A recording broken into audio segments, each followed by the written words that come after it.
Dan di sini cara berkebun di rumah saya rasa hampir semua orang bisa menanam. Saya yakin itu. Hanya saja tidak pede saja. Saya takut tanamannya nggak tumbuh, takut nggak bisa panen dan seterusnya. Nah itu yang sering jadi kendala. Dan di sini saya ingin menekankan kembali, walaupun ini sebelumnya sudah dijelaskan, mengapa kita harus menanam. Jadi tidak perlu background saya ini bukan orang pertanian untuk bisa menanam, semua bisa menanam, begitu.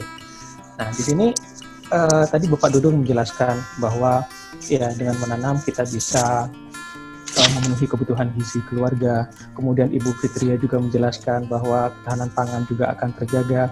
Bapak Najib juga berkebun merupakan satu olahraga. Nah, ini benar semua. Bahwa di sini dengan berkebun kita bisa melakukan kegiatan-kegiatan yang sifatnya positif, apalagi di pandemi. Kemudian kita banyak beraktivitas di rumah, misalkan seperti itu, daripada kita hanya tidur-tiduran, rebahan, dan tidak melakukan kegiatan yang positif, mending kita membudidayakan tanaman tertentu, apa saja yang bisa kita tanam. Nah, kenapa kita mencoba untuk menanam? Karena kita tinggal di Indonesia, di mana di sini termasuk negara dengan iklim tropis, dan sinar matahari ini bukan merupakan faktor pembatas bagi kita. Dan ya, sepanjang tahun kita bisa mendapatkan sinar matahari yang cukup untuk menanam. Artinya kita tidak perlu memodifikasi lingkungan atau iklim terlalu berlebihan seperti negara subtropis. Jadi kita bisa membudidayakan secara sederhana seperti itu. Nah, kemudian dengan menanam kita juga ya tadi seperti yang sudah dijelaskan bahwa kita bisa melakukan aktivitas positif, dan di sini perlu saya tekankan bahwa dengan menanam itu bisa melatih kedisiplinan. Kenapa saya menekankan di sini? Ini dapat melatih kedisiplinan karena tadi saya jelaskan bahwa setiap orang bisa menanam. Hanya saja tidak semua orang mampu merawat tanamannya itu. Nah itu. Nah untuk merawat tanaman itu perlu kedisiplinan. Artinya kita tidak bisa hanya sekedar menanam. Ya menanam kan hanya meletakkan benih di media tanam, kemudian kita tutup, kemudian sudah kita tinggal, tidak bisa seperti itu. Tapi kita perlu merawat. Kita harus memperhatikan media tanamnya sudah sesuai atau tidak, airnya sudah cukup atau tidak, dan seterusnya sampai itu panen. Nah itu butuh kedisiplinan yang tinggi di situ. Jadi kita bisa melatihnya di situ. Kemudian ada tambahan lagi, dengan menanam, terutama apa yang kita makan, misalkan kita selama ini misalkan beli sayur ya tinggal beli di pasar, tapi dengan menanam artinya kita bisa mengikuti mulai dari perkecambahan, dari benih sampai dia siap panen. Nah itu sebenarnya mengajak kita untuk bisa lebih menghargai apa yang kita makan. Jadi kalau misalkan kita ingin membuang-buang makanan itu rasanya sayang ya. Ini saya rawat dari kecil, kemudian sampai siap panen, kemudian setelah dimasak nggak dimakan, dibiarkan saja begitu terbuang. Nah itu juga bisa melatih kita untuk ya lebih menghargai lagi apa yang kita makan. Kemudian tadi juga disampaikan oleh Bapak Dudung, itu bisa untuk mengatur stres menjadi lebih mudah. Artinya dengan berkebun, ya pagi-pagi mungkin kita bisa melihat tanaman dulu sebelum memulai aktivitas yang lain. Hari kita beraktivitas lumayan padat, kemudian kita ya menyiramkan tanaman, melihat tanaman-tanaman yang hijau itu lebih menenangkan seperti itu. Apalagi kita juga menanam tanaman-tanaman hias, karena ada beberapa tanaman yang multifungsi, artinya dia juga bisa berfungsi sebagai tanaman hias, dia juga bisa berfungsi sebagai tanaman sayuran juga, seperti itu. Nah itu. Nah, kemudian tadi sempat saya baca di kolom chat, walaupun ini belum masuk sesi tanya jawab karena banyak pertanyaan-pertanyaan yang masuk, ini mungkin sedikit membantu ya, karena ini nanti akan saya jelaskan di sini beberapa pertanyaan yang ada di kolom chat tadi. Yang pertama, untuk teknik budidaya, kita mulai dari bagaimana memilih komoditas dan benih berkualitas. Itu yang pertama. Jadi kadang orang bingung, saya tuh harusnya nanam apa sih, kondisi lingkungan saya seperti ini, kemudian tanah yang saya miliki atau lahan yang saya miliki sangat sempit. Nah itu sebenarnya sering menjadi pertanyaan seperti itu. Jadi yang pertama, sesuaikan komoditas dengan lingkungan tumbuh yang cocok dengan lingkungan kita. Apakah kita tinggal di dataran tinggi atau kita tinggal di dataran rendah? Karena apa? Karena ada beberapa jenis sayuran itu hanya spesifik, misalkan ini ada contoh, ada wortel misalkan seperti itu, wortel kubis misalkan, kemudian itu dan lain sebagainya itu hanya tumbuh baik di dataran tinggi. Bagaimana kalau kita bisa membudidayakannya di dataran rendah, misalkan seperti itu? Sebenarnya bisa tumbuh, hanya saja produksinya tidak maksimal. Jadi kita harus sedikit mempelajari sayuran-sayuran apa yang biasa kita tanam. Apakah cocok untuk dataran tinggi, cocok untuk dataran rendah, atau di kedua-duanya, seperti itu. Nah, untuk dataran rendah ini sebenarnya lebih simpel sih sebenarnya, karena banyak sayuran-sayuran yang bisa ditanam atau maksudnya yang biasa kita konsumsi seperti kangkung, bayam, cacing, itu juga bisa cocok untuk ditanam di dataran rendah, dan jenis-jenis sayuran daun lainnya. Kemudian komoditas ini yang akan kita tanam ini disesuaikan dengan lahan yang tersedia. Maksudnya apa untuk lahan yang tersedia? Apakah kita memiliki pekarangan yang luas, lahan yang luas, atau hanya pekarangan yang sempit, misalkan hanya ukuran 5 meter kali 2 meter, misalkan seperti itu. Nah, jadi dari lahan yang kita miliki itu nanti itu bisa menentukan komoditas apa yang akan kita tanam. Karena prinsipnya adalah semakin besar morfologi dari tanaman, itu juga akan membutuhkan tempat yang luas. Gitu. Ya, otomatis kalau misalkan tanaman-tanaman yang kecil seperti bayam, kangkung, cacing, misalkan seperti itu, karena dia tanamannya termasuk kecil, gitu, jadi dia tidak membutuhkan tempat yang luas. Artinya lahan sempit pun kita bisa untuk membudidayakannya. Nah, kalau misalkan kita berpikir bagaimana kalau saya menanam tanaman buah, misalkan tanaman buah itu rata-rata bentuknya pohon, nah itu cukup ya memakan tempat seperti itu. Nah itu bisa kita sesuaikan tergantung dari kondisi lahan yang kita miliki. Kemudian yang ketiga adalah kita harus memilih benih yang berkualitas dan tersertifikasi tentunya untuk menjamin mutu dan daya tumbuh dari benih tersebut. Artinya begini, bisa saja kita menggunakan benih curah. Artinya benih curah itu misalkan kita ingin nanam cabai, kemudian kita ambil, misalkan kita habis masak, biji cabainya kita keringkan, kemudian kita tanam, bisa saja seperti itu. Atau nemu-nemu benih dari mana, misalkan kemudian kita panen, kemudian kita tebar seperti itu bisa saja. Hanya saja jaminan benih itu untuk tumbuh itu juga kurang seperti itu. Bisa saja dia tumbuh, bisa saja dia tidak, gitu. Nah di sini saya sarankan kenapa menggunakan benih yang berkualitas dan tersertifikasi. Di sini yang pertama itu daya tumbuhnya jelas. Artinya kalau misalkan saya nanam 10 benih, 10 biji, itu yang tumbuh misalkan di situ biasanya adalah bel tertera, misalkan daya tumbuhnya 90% atau daya tumbuhnya 80%. Nah, kalau misalkan kita menanam 10 biji, mungkin ya potensi yang tumbuhnya itu ada 8 atau 9 seperti itu. Jadi ada jaminan di situ selama benihnya belum kadaluarsa. Nah, di situ cukup menghemat tenaga kerja, menghemat waktu juga. Karena apa?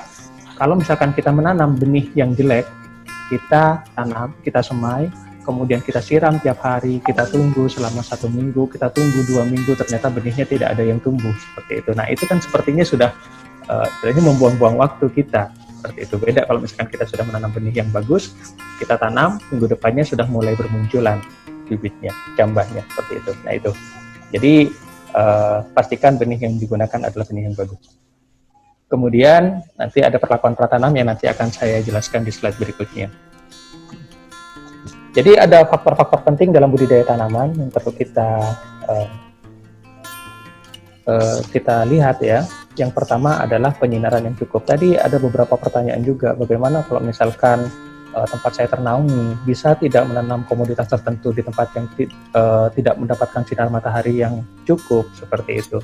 Nah sebenarnya bisa saja, hanya saja saran saya kalau kita misalkan menanam komoditas tertentu, sayuran, bayam misalkan atau kangkung seperti itu, nah jangan sampai tempat atau lokasi tempat penanaman kita itu satu hari menanam pagi sampai maghrib misalkan, itu tidak sama sekali tidak mendapatkan sinar matahari.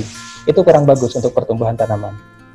Jadi kalau misalkan tempat itu masih dapat sinar matahari, misalkan karena kanan kirinya tembok, jadi dapat sinar mataharinya sekitar jam 10 sampai jam 1, misalkan itu masih tidak masalah. Selama masih mendapatkan sinar matahari yang cukup. Kenapa?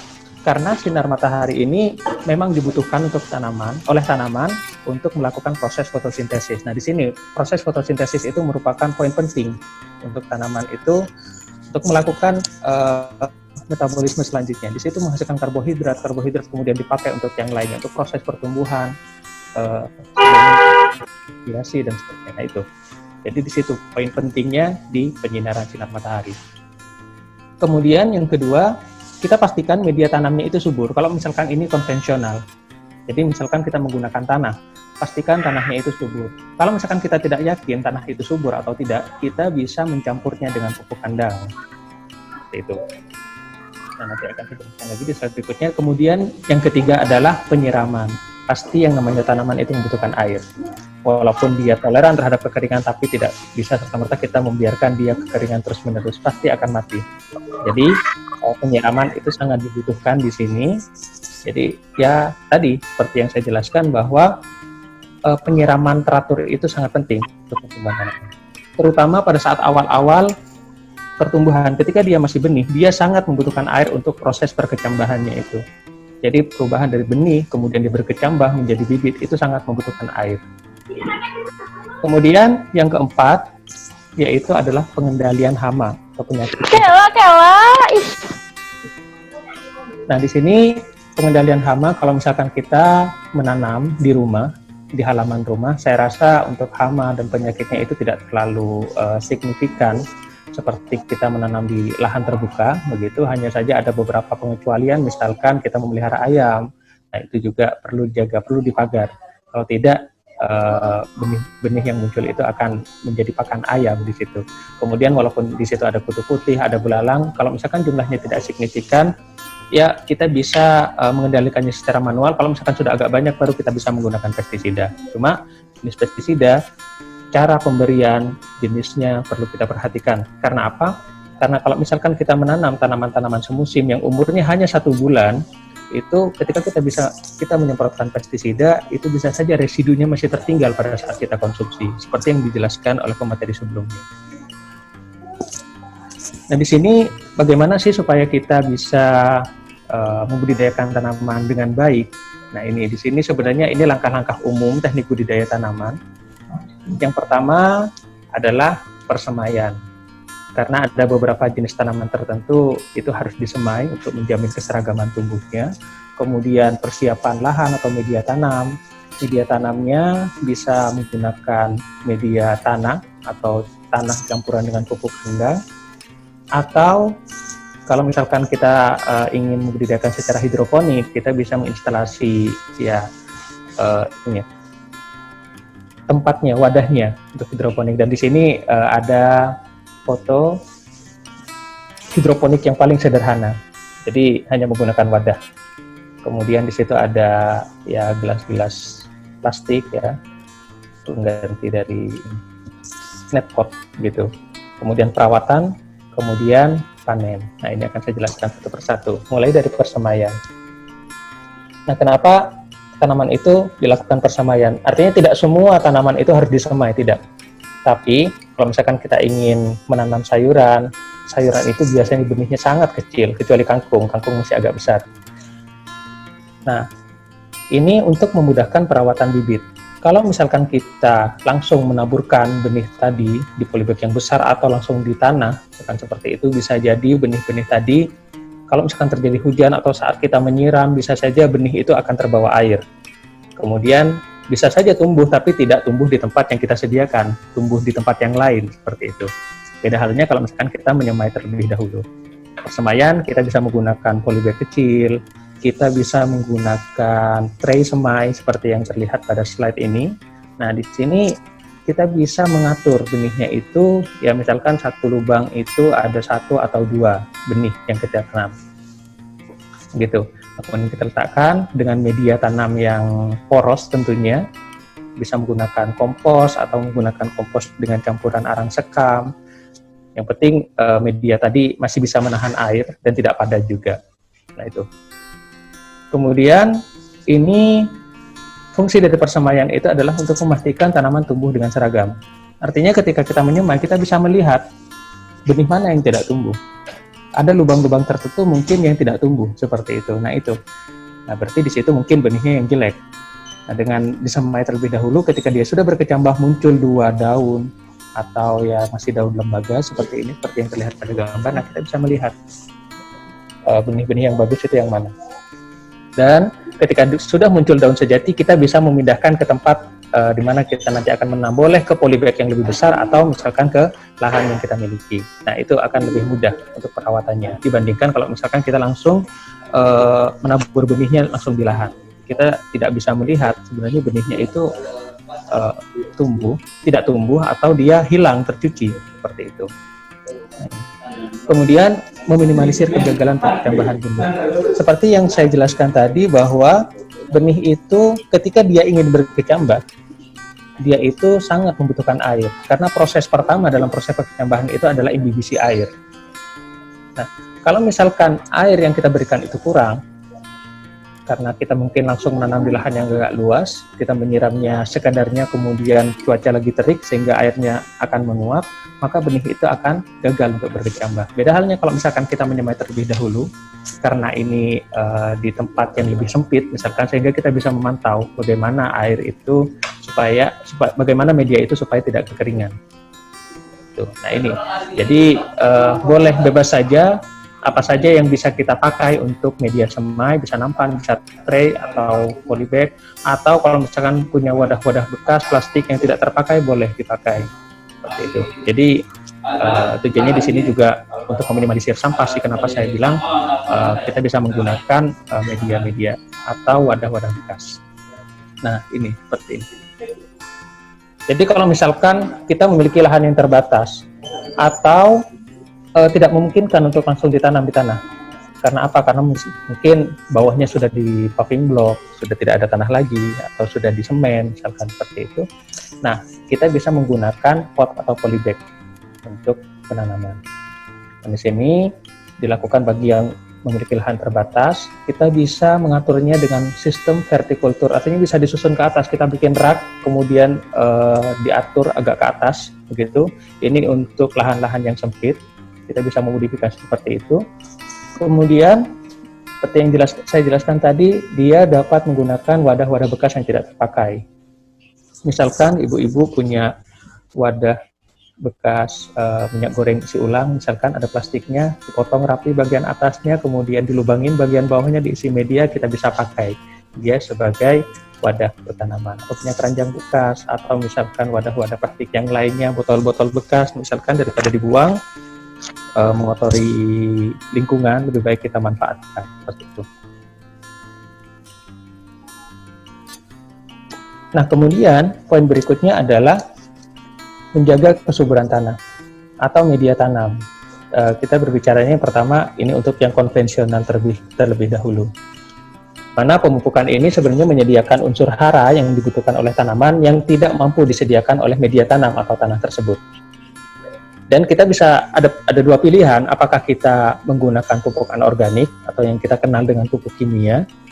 Dan yang kedua, kita bisa menggunakan pupuk organik. Nah, ini ada dua opsi seperti itu. Di mana dua opsi tadi dia memiliki keunggulan dan kelemahan masing-masing. Kalau pupuk anorganik, dia lebih mudah tersedia bagi tanaman, lebih praktis. Artinya kita cukup menaburkan saja sedikit, ya misalkan 1 atau 2 gram per tanaman seperti itu. Nah, itu bisa diaplikasikan. Kebutuhannya juga lebih sedikit. Tapi kalau misalkan kita terus-menerus menggunakan pupuk anorganik ini, maka nanti akan berdampak kepada sifat-sifat fisik tanahnya. Mungkin tanahnya menjadi lebih keras, pH tanahnya menjadi lebih rendah, sehingga itu tidak baik untuk pertumbuhan tanaman. Yang kedua, apa konsekuensinya ketika kita menggunakan pupuk organik? Nah, pupuk organik ini pasti butuhnya lebih banyak. Kebutuhan dari pupuk organik ini lebih banyak karena kandungan unsur haranya itu lebih sedikit dibandingkan dengan pupuk anorganik. Apabila kita menggunakan pupuk organik, pastikan bahwa pupuk organik yang kita gunakan itu sudah siap pakai. Siap pakai, artinya kalau misalkan orang pertanian mungkin sudah paham ya. Jadi kalau misalkan kita menggunakan kotoran hewan, pastikan kotoran hewan itu sudah tidak panas, kemudian sudah tidak berbau, kemudian teksturnya sudah hancur seperti tanah, misalkan seperti itu. Nah, itu artinya dia sudah siap pakai. Kalau misalkan itu masih belum memenuhi kriteria tadi, maka yang ada adalah terjadi perebutan antara bakteri yang mendekomposisi pupuk kandang tadi dengan tanaman, sehingga tanaman akan kekurangan unsur hara seperti itu. Kemudian kelebihannya dengan menggunakan pupuk organik ini, ya selain dia bisa menambah unsur hara bagi tanah, dia juga menjamin keberlangsungan ya sifat-sifat biologi tanah, kemudian sifat kimia tanah tadi jelas, kemudian sifat fisik tanah, jadi tanahnya itu bisa menjadi lebih gembur, sehingga pertumbuhan akar jadi lebih optimal. Jadi kalau misalkan Bapak Ibu ingin budidaya sayuran, misalkan kangkung atau caisim, dengan ingin menggunakan pupuk kandang, tadi kriterianya harus ya seperti yang tadi, dia tidak berbau, sudah remak, berwarna kehitaman. Kita bisa langsung campurkan saja dengan menggunakan tanah yang ada gitu. Dengan perbandingan 1:1 volume, ya perbandingan volume 1:1, atau bisa juga tanahnya 2 bagian, pupuk kandangnya 1 bagian, kita campurkan secara merata, kita isikan ke dalam pot tadi atau ke dalam polybag, kemudian kita tanam sayurannya di situ. Itu sampai panen insya Allah tidak memerlukan pupuk lagi, karena ya umur panennya juga cukup singkat, dan itu sudah saya praktekkan juga. Kalau misalkan saya menanam sayuran, biasanya saya juga hanya menggunakan pupuk kandang saja gitu. Atau kalau misalkan tanahnya itu agak keras, agak liat misalkan, nah itu juga bisa ditambah arang sekam untuk meningkatkan porositas tanah. Kenapa porositas tanah ini penting? Karena akar juga butuh tempat untuk tumbuh, butuh tempat yang nyaman untuk tumbuh. Kalau tanahnya keras, akarnya juga akan terganggu. Padahal disitulah akar itu tempat unsur hara diserap, air diserap, dan seterusnya. Nah itu, sehingga porositas dari media tanam perlu kita perhatikan. Dan kalau misalkan kita menggunakan sistem hidroponik, nah sistem hidroponik ini karena kita menggunakan larutan hara, biasanya kita menggunakan AB mix, ini yang umum digunakan di orang-orang yang budidaya secara hidroponik pada umumnya, ya. Dan tadi kelebihan dari hidroponik sudah dijelaskan oleh pemateri sebelumnya. Di sini perlu saya tekankan bahwa titik kritisnya di sini, bahwa konsentrasi larutan itu perlu dijaga. Ini butuh ketelatenan yang lebih, karena unsur hara itu dilarutkan ke dalam air. Kemudian bisa saja airnya itu menguap karena terlalu panas misalkan, atau dia sudah diserap oleh tanaman, sehingga konsentrasinya itu larutannya menjadi pekat. Nah, itu perlu kita tambahkan lagi airnya gitu. Dan di sini perlu juga untuk memantau pH larutan, karena pH larutan ini juga menjadi faktor pembatas. Kalau pH-nya terlalu rendah menjadi masalah, pH-nya tinggi juga akan jadi masalah. Jadi kita optimalkan untuk pH-nya itu ada di sekitar 7 atau netral, bukan pas 7 tapi di sekitar, ya bisa 6,5 sampai 7,2 misalkan, seperti itu tidak masalah. Hanya saja ya kalau misalkan pH-nya sudah mendekati 4 misalkan, itu pasti akan jadi masalah dan pertumbuhan tanamannya akan terganggu. Jadi dia tetap kerdil misalkan. pH terlalu tinggi juga, itu juga akan mengganggu pertumbuhan tanaman, karena serapan unsur hara itu juga akan terganggu. Nah, disitulah pentingnya untuk mengetes, ada alatnya biasanya untuk mengukur pH, mengukur kepekatan larutan. Kemudian ada juga biasanya dijual juga bagaimana untuk menurunkan pH, untuk menaikkan pH, karena di situ memang larutan itu butuh kita pantau terus-menerus seperti itu. Walaupun nanti hasilnya juga akan lebih memuaskan, dan itu juga bisa masuk pasar supermarket, lebih prestis lah seperti itu, karena budidayanya tanpa menggunakan tanah, jadi tidak kotor sayurannya. Nah, kemudian di sini untuk perawatan seperti biasa, untuk penyiraman juga tidak boleh berlebihan, harus pas gitu. Kemudian pengendalian hama penyakit, gulma, jadi gulma-gulma yang tumbuh di sekitar tanaman perlu kita ya kendalikan gitu ya.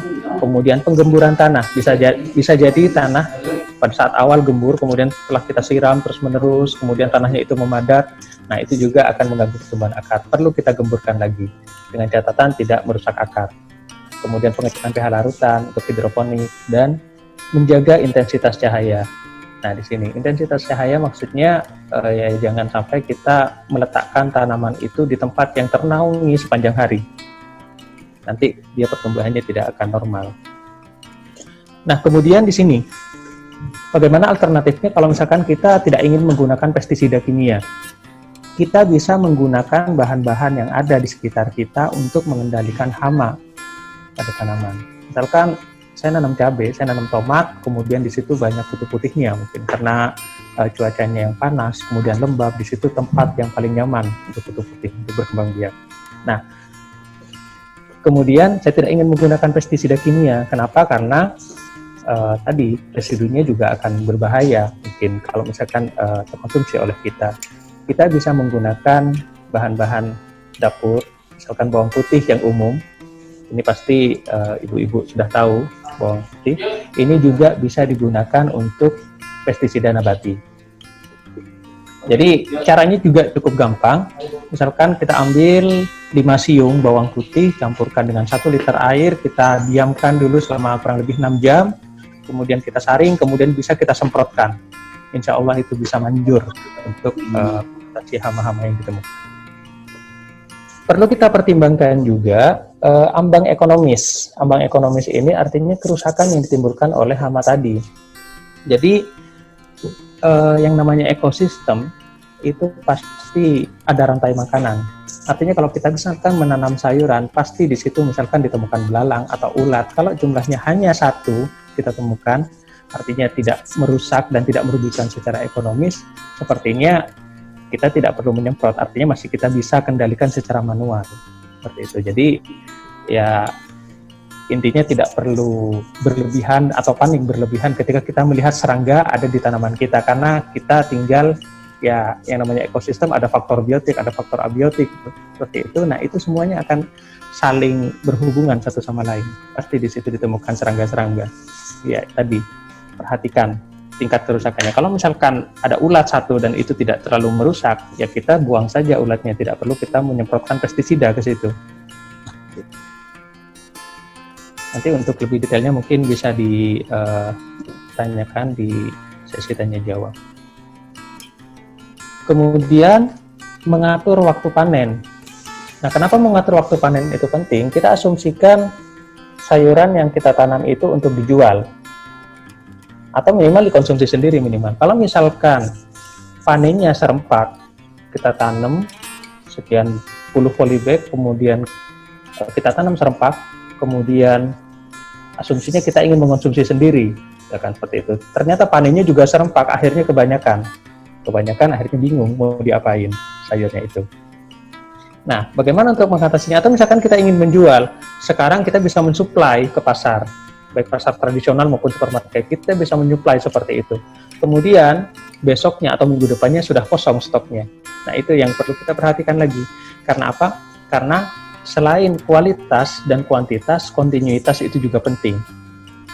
Kontinuitas baik untuk dikonsumsi sendiri, kontinuitas kalau misalkan kita ingin menjual. Sehingga bagaimana untuk mengatasi supaya tetap kontinu, itu kita atur waktu panennya.